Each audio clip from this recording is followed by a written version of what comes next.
আবু মাহজুরা বললেন, এতদিন মোহাম্মদের চেহারা দেখলে আমার ঘৃণা লাগতো, আজ থেকে মোহাম্মদের চেহারার চেয়ে প্রিয় চেহারা আমার কাছে নাই। কয়েকজন সাহাবীর জীবনী শোনাই। আবু মাহজুরা রাদিয়াল্লাহু তাআলা আনহু মক্কার মুয়াজ্জিন, আগে ছিল মুশরিক, পরে হয়েছে মুমিন। উনি কিভাবে মুমিন হইলেন এই ঘটনাটা একটু আপনাদের শোনাতে চাই। হুনাইনের যুদ্ধে 8ম হিজরি, কত হিজরি সবাই বলেন না একটু, কত হিজরি? 8ম হিজরিতে হুনাইনের যুদ্ধে রাসূল সাল্লাল্লাহু আলাইহি ওয়াসাল্লাম ফিরে আসতেছেন মদিনায়। পথিমধ্যে বেলাল রাদিয়াল্লাহু তাআলা আনহু আজান দিচ্ছেন। কি দিচ্ছেন? তো পাশে ছিল মুশরিকদের একটা পল্লী, কিছু মুশরিক তরুণ, কিছু অমুসলিম কিশোর, তারা আজানকে ব্যঙ্গ করতেছে। আমাদের বাংলায় মুখ ভেঙ্গানো বলে আর কি। বেলাল রাদিয়াল্লাহু তাআলা আনহু আজান দিচ্ছেন, ওই বাচ্চাগুলো মুশরিক, তো ওরা আজানকে ব্যঙ্গ করতেছে, বিকৃতি করে ওরাও আজান দিচ্ছে। উদ্দেশ্য হচ্ছে আজানকে নিয়ে ঠাট্টা করা। উদ্দেশ্য কি? ঠাট্টা করা। ব্যাপারটা মনে কষ্ট পাওয়ার মতো ব্যাপার না? কিন্তু বিশ্বনবী ওইখানে দেখেন কি খুঁজলেন। বিশ্বনবী খেয়াল করলেন অমুসলিম কিশোরদের মধ্যে থেকে একটা কিশোরের গলাটা বড় দরাজ গলা, কণ্ঠটা বড় সুন্দর। খেয়াল করে দেখলেন যে কিছু কিশোর বেলালের আজানকে ব্যঙ্গ করে, বিকৃতি করে, কিন্তু একজনের কণ্ঠ দেখতে পাচ্ছেন না এত দূরে, কিন্তু কণ্ঠটা বড় সুন্দর, দরাজ গলা। বিশ্বনবী সাহাবীদেরকে বললেন, ধরো এগুলারে, ধরো। সবগুলারে ধরে বিশ্বনবী সামনে আনা হলো। ওরা হাঁটু গেড়ে বসলো। বিশ্বনবী বললেন, তোমাদের মধ্যে কে যেন ব্যঙ্গ করে আজান দিচ্ছিল, তার গলাটা বড় উঁচু, গলার বেসটা বড় মজবুত, মেলোডিয়াস, সুমধুর কণ্ঠ, কে? আবু মাহজুরা বলে, আমার বন্ধুরা সবাই আমার দিকে আঙ্গুল দেখায়, আমি পড়ে গেছি বিপদে। রাসূল সাল্লাল্লাহু আলাইহি ওয়াসাল্লাম বাকি অমুসলিম তরুণদেরকে ছেড়ে দিলেন, বললেন তোমরা যাও। এবার আবু মাহজুরারে পাইছে।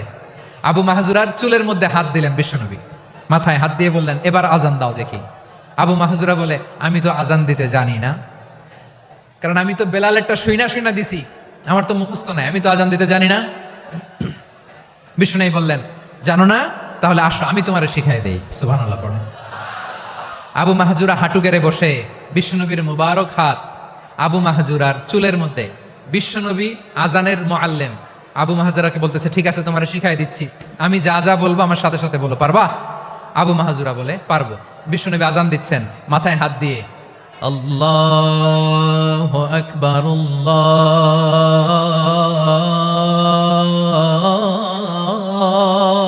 আকবার। আবু মাহজুরা এই বাক্যটা পড়লেন। বিশ্বনবী দ্বিতীয় বাক্য পড়তে আরম্ভ করলেন, আল্লাহু আকবার, আল্লাহু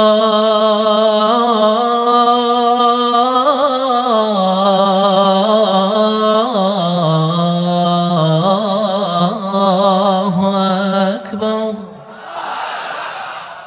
আবু মাহজুরা এই বাক্যটা বললেন। বিশ্বনবী আবু মাহজুরার মাথার মধ্যে হাত দিয়ে তৃতীয় বাক্য বললেন,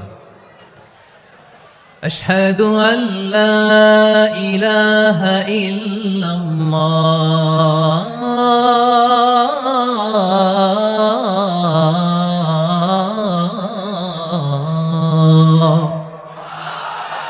আবু মাহজুরা তৃতীয় বাক্য পড়লেন। বিশ্বনবী একটা বাক্য পরে আবু মাহজুরা পড়ে, বিশ্বনবী পরে আবু মাহজুরা পড়ে। আবু মাহজুরা কিন্তু অমুসলিম, মুশরিক।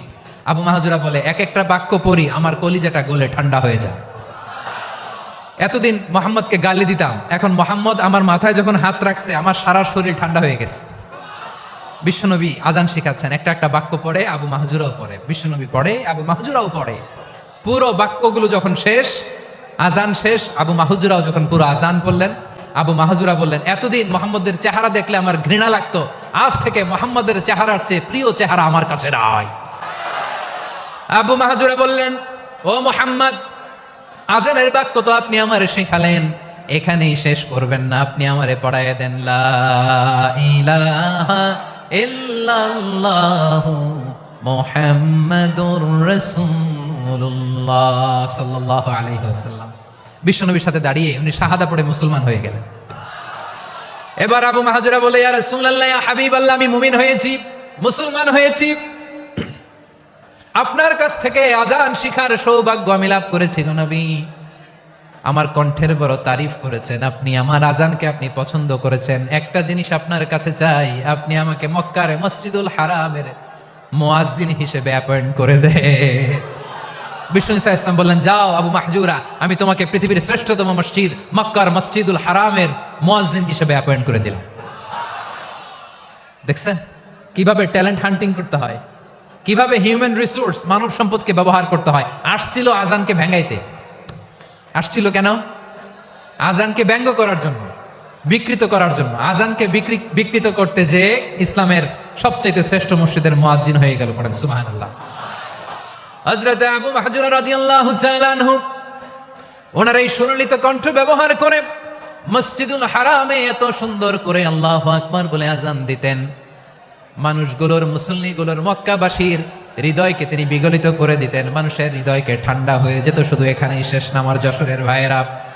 বিশ্বনবী যখন সাইয়েদনা আবু মাহজুরা রাদিয়াল্লাহু তাআলা আনহুকে আজান শিখাচ্ছিলেন, বলেন তো বিশ্বনবীর হাতটা কোথায় ছিল? আবু মাহজুরার মাথার সামনে, এই চুলের উপরে ছিল। আবু মাহজুরা মুবারক হাত আবু মাহজুরার কপালের চুলের যেই জায়গায় লেগেছে, মৃত্যুর আগের দিন পর্যন্ত আবু মাহজুরা মাথার ওই চুলে কোনোদিন ছুরি আর কামার লাগায় নাই, সেখানে কেচি লাগায় নাই, চুলের মধ্যে খুর লাগায় নাই। আবু মাহজুরা ডান দিকের চুল কাটতো, বাম দিকের চুল কাটতো, পেছনের চুল কাটতো, সামনের চুল কাটতো না। আবু মাহজুরা রাদিয়াল্লাহু তাআলা আনহুর সামনের চুলগুলো বড় হতে হতে যখন এত বড় হয়ে যায়, তিনি চুলগুলো পেঁচিয়ে মাথার মধ্যে রাখতেন। তারপরে তিনি পাগড়ি পরতেন। সবাই জিজ্ঞেস করতো, আবু মাহজুরা এটা আবার কেমন স্টাইল? দেখতে তোমারে কি বিদঘুটে লাগে? কেমন অড লাগে? কেমন খারাপ দেখা যায়? মক্কায় এমন কোন মানুষ তো দেখি নাই, ডানে চুল কাটে, বায়ে চুল কাটে, পেছনে চুল কাটে, সামনে কাটে না। ওরে আবু মাহজুরা, কেমন দেখা যায় তোমারে? তুমি সামনের চুল কাটো না কেন? আবু মাহজুরা বলে, আমি হাঁটু গেড়ে পেয়ারা নবীর সামনে বসেছিলাম, আমার এই মাথার চুলের মধ্যে মুবারক হাত লাগিয়ে বিশ্বনবী নিজে আমাকে আজানের প্রতিটা বাক্য শিক্ষা দিয়েছেন। বিশ্বনবীর মুবারক হাত, পবিত্র হাত আমার মাথার চুলের যেই জায়গায় লেগেছে, আমি চাই ওই চুলগুলা নিয়ে আমি আমার কবরের ভিতরে যাব। সাইয়েদনা আবু মাহজুরা রাদিয়াল্লাহু তাআলা আনহু ইন্তেকালের আগের পর্যন্ত মাথার সামনের চুলগুলা কাটে নাই। মাথার সামনের চুল তিনি কাটেন নাই। সুবহানাল্লাহি বিহামদি। কেমন ভালোবাসতেন বিশ্বনবী সাহাবীদেরকে, সাহাবারা কেমন ভালোবাসতেন বিশ্বনবীকে। সামনের চুলগুলো বড় হতে হতে এত বড় ছিল, পেঁচিয়ে রেখে পাগড়ি পরতেন, কাটতেন না। নবীর হাত লেগেছিল। সুবহানাল্লাহ পড়েন। তাহলে what is the lesson? Moral of the story কি? মোরাল অফ দ্য স্টোরি হচ্ছে, আসছিল আজানকে ব্যঙ্গ করার জন্য, বিকৃত করার জন্য, হয়ে গেল মসজিদুল হারামের মুয়াজ্জিন। দেখেন বিশ্বনবী একটা খারাপ সিচুয়েশনের মধ্যে থেকে কি ভালো জিনিস বের করে আনলেন। আমি যে শুরুতে বলেছি কিভাবে তিনি হিউম্যান রিসোর্সকে ডেভেলপ করেছেন, ম্যানেজ করেছেন। তিনি যে চৌকস ট্যালেন্ট হান্টার ছিল, দেখেন সবার মধ্যে থেকে এর বাছাই করে মুয়াজ্জিন বানাই দিয়েছেন। সুবহানাল্লাহ পড়েন। তার মানে এই না সবাইরে ধরে ধরে উনি মুয়াজ্জিন বানাইছেন। যার যেই ট্যালেন্ট আছে তাকে ওই কাজে অ্যাসাইন করেছেন। যার যেই প্রতিভা আছে তার প্রতিভাকে ইসলামের কাজে লাগিয়েছেন। সুবহানাল্লাহ পড়েন। যায়েদ বিন সাবিত রাদিয়াল্লাহু তাআলা আনহু নাম শুনেছেন? যশোর কথা বের হয় না। যদি জিজ্ঞাসা সালমান খানের নাম শুনছেন, সবাই হাত তুলবে, জি হুজুর শুনছি, মানে সব দেখা শেষ। সালমান খান, আমির খান, অমুক খান, সব খান মুখস্থ, কিন্তু যায়েদ বিন সাবিতের নাম মুখস্থ নাই মুসলমানদের। যে সাহাবী মাথার সামনের চুল কাটে নাই, মসজিদুল হারামের মুয়াজ্জিন বানাইছেন বিশ্বনবী, সাহাবীর নাম কি? খায়া ফেলাইস, স্লোগানের সাথে খায়া ফেলাইস। আবু মাহজুরা। কি নাম? আবু মাহজুরা আল জুমাহি রাদিয়াল্লাহু তাআলা আনহু। এই নামটা আজকে নিয়ে যাইতে হবে যশোর। আবু মাহজুরা রাদিয়াল্লাহু তাআলা আনহু। দুই নম্বরে বলছিলাম যায়েদ বিন সাবিত রাদিয়াল্লাহু তাআলা আনহু। বিশ্বনবী দেখলেন মদিনার এই আনসারী সাহাবী হাইলি ট্যালেন্টেড, ইন্টেলেকচুয়াল, মেরিটোরিয়াস, জ্ঞানের প্রতি তার আকর্ষণ, মারাত্মক আকর্ষণ। বিশ্বনবী তাকে দায়িত্ব দিলেন, কোরআন যা নাজিল হয় তুমি লিখো, কাতিবুল ওহী বানায় দিলেন। সুবহানাল্লাহ। যায়েদ বিন সাবিতরে আবার আজান শিখান নাই, কারণ তার মধ্যে বিশ্বনবী প্রতিভা দেখেছেন, একাডেমিক প্রতিভা। বিশ্বনবীর একাডেমিক প্রজেক্টগুলো তিনি হ্যান্ডেল করতেন। যায়েদ বিন সাবিত ছিল বিশ্বনবীর ব্যক্তিগত সচিব। কি ছিল? ব্যক্তিগত সচিব। বোঝেন নাই? বিশ্বনবীর ব্যক্তিগত সচিব এবং দোভাষী। ইহুদিরা কিছু লিখে দিলে এটার অর্থ বিশ্বনবীরে বুঝায় দিতেন। আবার ইহুদিদের কাছে কিছু লিখতে হলে তিনি লিখে দিতেন। বিশ্বনবী একদিন বললেন, ইন্নী ওয়াল্লাহি মা আমানু ইয়াহুদা আলা কিতাব। ইহুদিরা যে চিঠি পাঠায় অর্থ তো বুঝি না, আরেক ইহুদি আইনে অর্থ করা লাগে। আবার ইহুদিদের কাছে কিছু লিখে পাঠাইতে চাইলে আমরা তো লিখতে পারি না, ইহুদিরে দিয়ে লেখা লাগে। ওরা যে পয়রা শোনায় লিখে দেয়, আমি ওদের বিশ্বাস করি না। আমার নিজের একজন লোক দরকার। বিশ্বনবী এই যায়েদ বিন সাবেতকে চুজ করলেন ল্যাঙ্গুয়েজের জন্য। উনি বললেন, যায়েদ, তোমার সফট স্কিলকে ডেভেলপ করতে হবে, তুমি হিব্রু ল্যাঙ্গুয়েজ শিখে ফেলো। যায়েদ বিন সাবেত বলল, বিশ্বনবীর মোটিভেশন আর ইন্সপিরেশন পেয়ে আমি 15 দিনে ইহুদিদের এই হিব্রু ল্যাঙ্গুয়েজ শিখে ফেললাম। শুধু শিখে ফেললাম না, হাত্তা হাদিকতু, even I became master in the language. এই ভাষা আমি পারদর্শী হয়ে গেলাম। এরপরে ইহুদিরা চিঠি লিখে পাঠালে আর কোনো ইহুদি ডাকা লাগতো না, আমি নবীর এটার অর্থ শুনে পরে বুঝাই দিতাম। আবার ইহুদিদের কাছে চিঠি লেখা লাগলে আমি যায়েদ বিন সাবেত চিঠি লিখে দিতাম। সুবহানাল্লাহ। দেখেন, এত সাহাবীর মধ্য থেকে বিশ্বনবীর একাডেমিক প্রজেক্ট, ব্যক্তিগত সচিব, দোভাষী হিসেবে তিনি যায়েদ বিন সাবেতের মতো তরুণকে নির্বাচিত করেছেন। কেমন ট্যালেন্ট হান্টার ছিল আমার নবী! সুবহানাল্লাহ পড়বেন না? বিশ্বনবীর ইন্তেকালের পরে সাইয়েদনা আবু বকর রাদিয়াল্লাহু তাআলা আনহু যখন খলিফা হয়ে আসলেন, কোরআনকে সংকলনের দায়িত্ব দেয়া লাগবে, কোন সাহাবীকে দিবেন? সব সাহাবারা মিলে পরামর্শ করলেন। সাইয়েদনা আবু বকর, ওমর সবাই মিলে এই বিশাল কোরআন সংকলনের গুরু দায়িত্ব বিশ্বনবীর ব্যক্তিগত সচিব, বিশ্বনবীর দোভাষী, বিশ্বনবীর সিলেক্ট করাই লোক যায়েদ ইবনে সাবেত রাদিয়াল্লাহু তাআলা আনহুকে দিয়েছে। কোরআনের কপি তো আজকে এখানে রাখে নাই। এই যে আজকের যে কোরআন পড়েন, এটা আগে এরকম ছিল না। কোরআন নাজিল হলে সাহাবারা চামড়ার, উটের চামড়ায় লিখে ফেলতো, উটের চ্যাপ্টা হাড্ডির মধ্যে লিখে ফেলতো, গাছের গুড়ির মধ্যে লিখে ফেলতো। বিভিন্ন জনের কাছে ছড়ানো ছিটানো ছিল।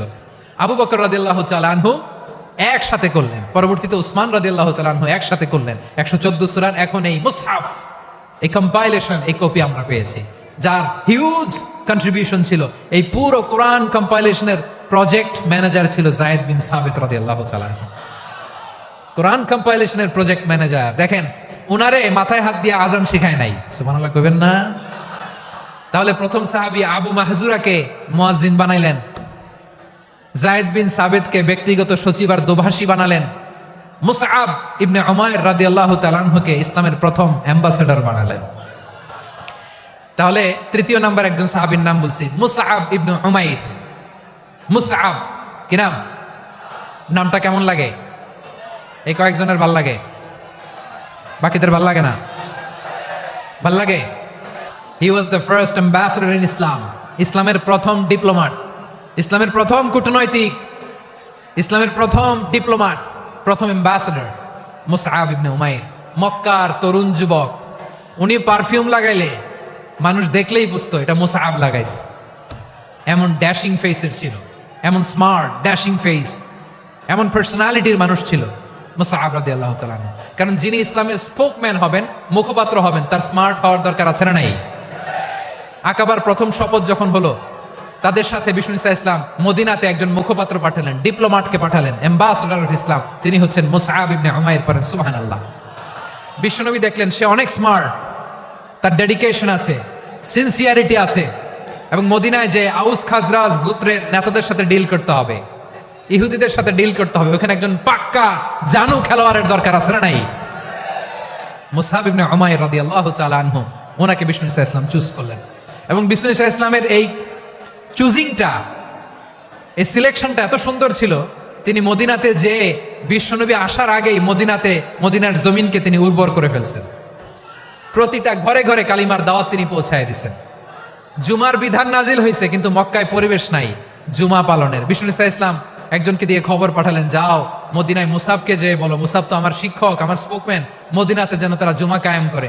বিশ্বনবীর আগেই মুসাব মদিনার মুসলিমদেরকে নিয়ে মদিনায় প্রথম জুমা কায়েম করে ফেলছে। সুবহানাল্লাহ।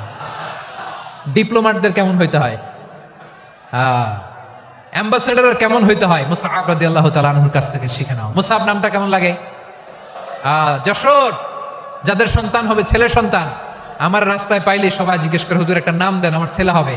যশোরবাসীর জন্য আমি একটা নাম দিয়ে দিলাম, নাম রাখতে হবে মুসআব। কি নাম? নামটা যাদের ভাল লাগে, ছেলে সন্তান অনাগত আসবে, মনে চাইলে নাম রেখে দিবেন মুসআব রাদিয়াল্লাহু তাআলা আনহুর নামে মুসআব। তাহলে মুসআব রাদিয়াল্লাহু তাআলা আনহুকে বিশ্বনবী ল্যাঙ্গুয়েজ শিখান নাই, সফট স্কিল শিখান নাই। যায়েদ রাদিয়াল্লাহু তিনি হিব্রু ল্যাঙ্গুয়েজ শিখেছেন, সুরিয়ানি শিখেছেন, কিন্তু মুসআবকে তিনি বানিয়েছেন the spokesman of Islam, the first diplomat, the ambassador of Islam. সুবহানাল্লাহ পড়বেন না? আব্দুল্লাহ ইবনে আব্বাস রাদিয়াল্লাহু তাআলা আনহু, বিশ্বনবীর কাজিন, চাচাতো ভাই। আবার মাইমুনা রাদিয়াল্লাহু তাআলা আনহু, মাইমুনা নবীর স্ত্রী, তিনি ছিলেন আব্দুল্লাহর আপন খালা। তো নবীর বউ যদি ওনার খালা হয়, নবী তার কি? বুঝে নাই, নবী তার কি? খালু। তাহলে সম্পর্ক অনেক গভীর, কাজিন আবার খালু। ছোট্ট মানুষ, তাই রাতে মাঝে মাঝে ঘরে থাকতো। বিশ্বনবী দেখলেন আব্দুল্লাহ যেহেতু আমার ঘরে ঢুকতে পারে, আব্দুল্লাহরে এই উম্মতের বড় শিক্ষাবিদ বানাইতে হবে। কথা বোঝে নাই? আব্দুল্লাহকে কি বানাইতে হবে? শিক্ষাবিদ, এডুকেটর অফ দিস উম্মাহ, এই উম্মার শিক্ষাবিদ বানাইতে হবে। তাই আব্দুল্লাহ ইবনে আব্বাসকে বিশ্বনবী হাতে কলমে শিক্ষা দিয়েছেন। আব্দুল্লাহ ইবনে আব্বাস রাদিয়াল্লাহু তাআলা আনহু, মনোযোগ দিয়ে কয়েকটা মিনিট শুনুন, আমি এখনই শেষ করে দিচ্ছি। আব্দুল্লাহ ইবনে আব্বাস রাদিয়াল্লাহু তাআলা আনহু, ওনাকে বিশ্বনবী হাতে কলমে শিক্ষা দিয়েছেন, যেহেতু উম্মতের শিক্ষাবিদ হবেন, এডুকেটর হবেন।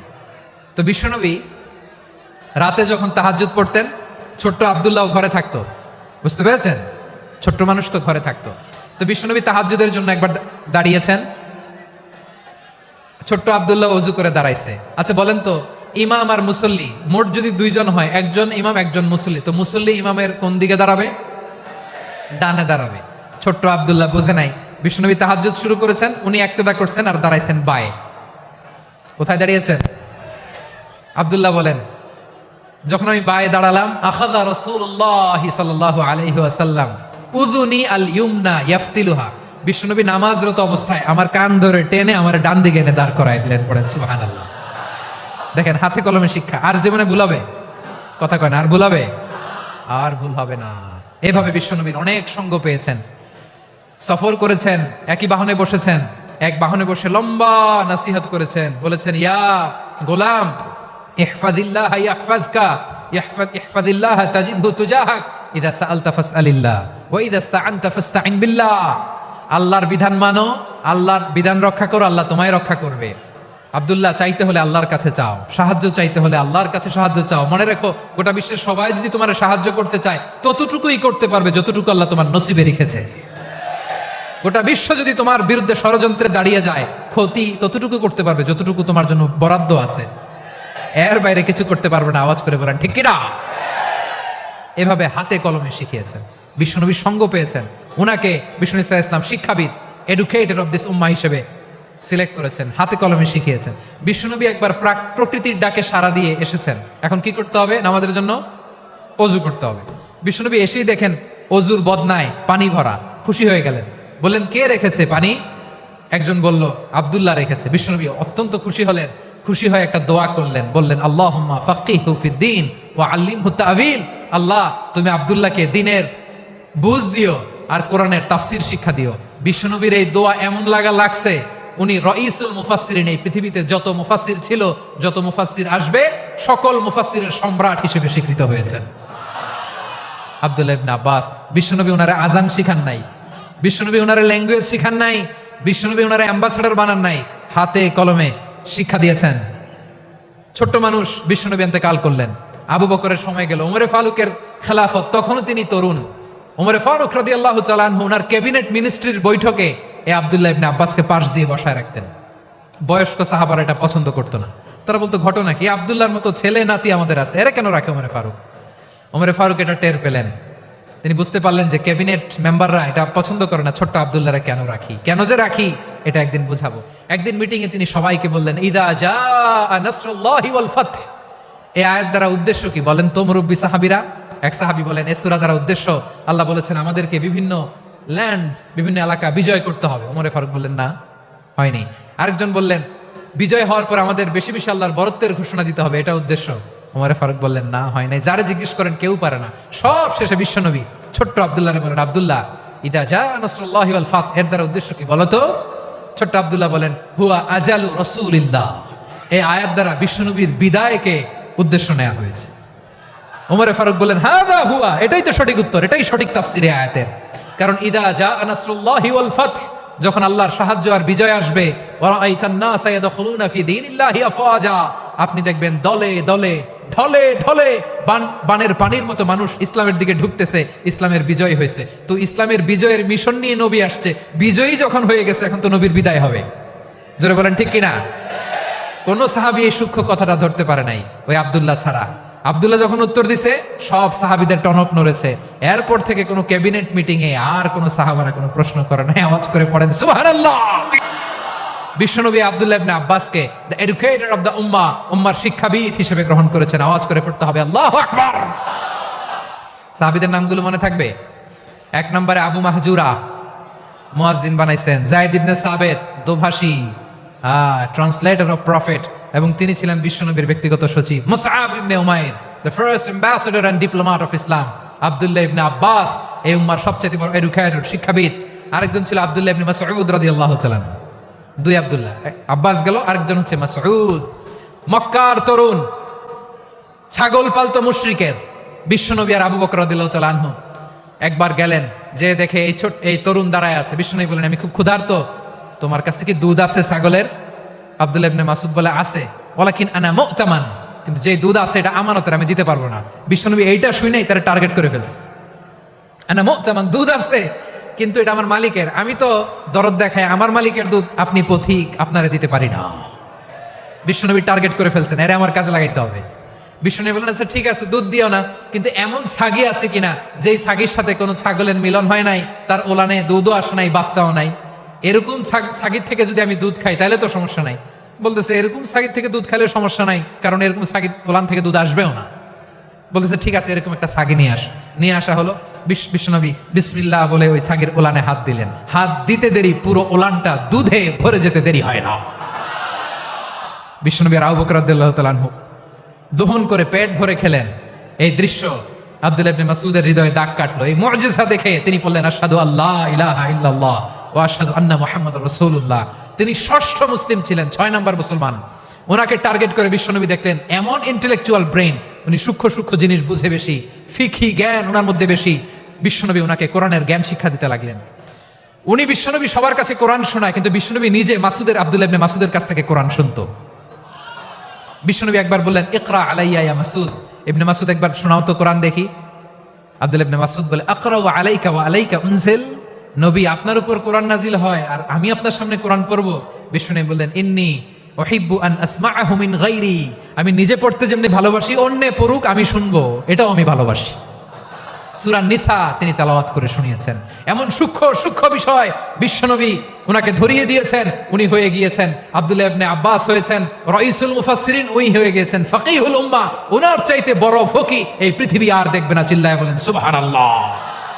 উনি বলতেন, ওয়াল্লাহি ওয়াল্লাহি ইল্লাযী লা ইলাহা গায়রু মা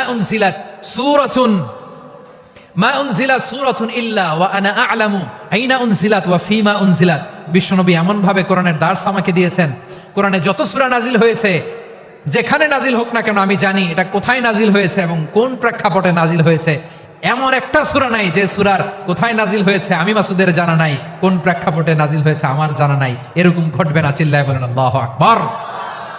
এই আব্দুল্লাহ ইবনে মাসউদ রাদিয়াল্লাহু তাআলা ওমর ফারুকের সময় কুফার চিফ জাস্টিস ছিলেন। কুফা নগরীর চিফ জাস্টিস বুঝেন নাই? বিচারপতি। কি ছিলেন? সবাই বলে নাই, কি ছিলেন? বিচারপতি ছিলেন। এবং ওনার যে ফিকহি জ্ঞানের ধারা, এটাই আলকামা, ইব্রাহিম আন-নাখাই, হাম্মাদ ইবনে সুলাইমান হয়ে ইমাম আবু হানিফা পর্যন্ত পৌঁছেছে। এবং ওনার ফিকহি জ্ঞানের ধারাই হানাফি মাযহাবে অ্যাকসেপ্ট হয়েছে। আজও এগুলো হানাফি মাযহাবে চর্চিত হয়। হানাফি মাযহাবের সব ফিক আব্দুল্লাহ ইবনে মাসউদের ফিকহি জ্ঞানের ধারা থেকে নেওয়া হয়েছে। চিল্লায় পড়েন সুবহানাল্লাহ। তাহলে উনাকে বিশ্বনবী বানিয়েছেন জুরিস্ট, আইনবিদ, ফাকিহ। উনারে আজান শিখান নাই। হিউম্যান রিসোর্স ডেভেলপমেন্ট কিভাবে করবেন, মানব সম্পদের উন্নয়ন কিভাবে করতে হয়, কিভাবে যার যেখানে প্রতিভা কাজে লাগাতে হয় উনি দেখিয়েছেন। সুবহানাল্লাহ পড়বেন না? খালিদ বিন ওয়ালিদ নাম শুনছেন? কে কে শোনেন নাই হাত তোলেন। কি ছিলেন? বীর যোদ্ধা ছিলেন খালিদ বিন ওয়ালিদ। কিন্তু তিনি ইসলাম ধর্ম গ্রহণ করেছেন অনেক দেরিতে, 8ম হিজরিতে। তার মানে 8ম হিজরির আগে উনি মুশরিকদের পক্ষে লড়াই করেছেন। ওনার হাতে কত মুসলিম সাহাবী যে নিহত হয়েছে হিসাব নাই। বিশ্বনবী টার্গেট করে রাখছে, তুমি আমাদের মুসলিমদের এত ক্ষতি করলা, তুমি যখন মুসলমান হবা তোমার দিয়ে আমি এমন কাম করামু যে এটা আর কেউ করতে পারবে না। খালিদ বিন ওয়ালিদ রাদিয়াল্লাহু তাআলা 8ম হিজরিতে মুসলিম হয়েছেন, মক্কা বিজয়ের আগে। তো মক্কা বিজয়ের আগে যখন মুসলিম হয়েছেন, এর আগে কি করছেন? কাফিরদের সাথে যুদ্ধ করেছেন। উনি উহুদের যুদ্ধে মুসলমানদের যে পরাজয় পরাজয় ভাব, কঠিন পরিস্থিতির মুখোমুখি ওনার কারণে পেছন থেকে এমন আতর্কিত আক্রমণ করেছেন, মুসলমানদেরকে কচুকাটা করেছেন। অষ্টম হিজরিতে আল্লাহ তাআলা হেদায়েতের নূর দিয়ে ওনার হৃদয়টাকে উজালা করে দিলেন। লা ইলাহা, এটা এমন বাণী যার হৃদয় একবার টাচ খাবে, এইটা থেকে সে আর পালিয়ে বেড়াতে পারে। ঝিনুকের ভেতর লুকিয়ে থাকে যেমন মতি, ঝিনুকের ভেতর লুকিয়ে থাকে যেমন মতি, কলমা শাহাদাতে আছে আল্লাহর জ্যোতি, কলমা শাহাদাতে আছে আল্লাহর জ্যোতি। ঠিক কিনা বলেন? মক্কা বিজয়ের আগে মুসলিম হলেন, হওয়ার পরেই বিশ্বনবীর টার্গেট ফুলফিল হলো। ওই যে টার্গেট করে রেখেছেন আর দোয়া করেছেন, খালিদ বিন ওয়ালিদ যদি মুসলিম হয় তাকে আমি মিলিটারি চিফ বানাবো। ওনাকে আজান শিখান নাই, ওনারে কান ধইরা নামাজের এই মাথা থেকে ওই মাথা আনান নাই, ফিকহি কোরআনের সূক্ষ্ম তাফসীর ওনারে শিখান নাই, অ্যাম্বাসেডর বানান নাই।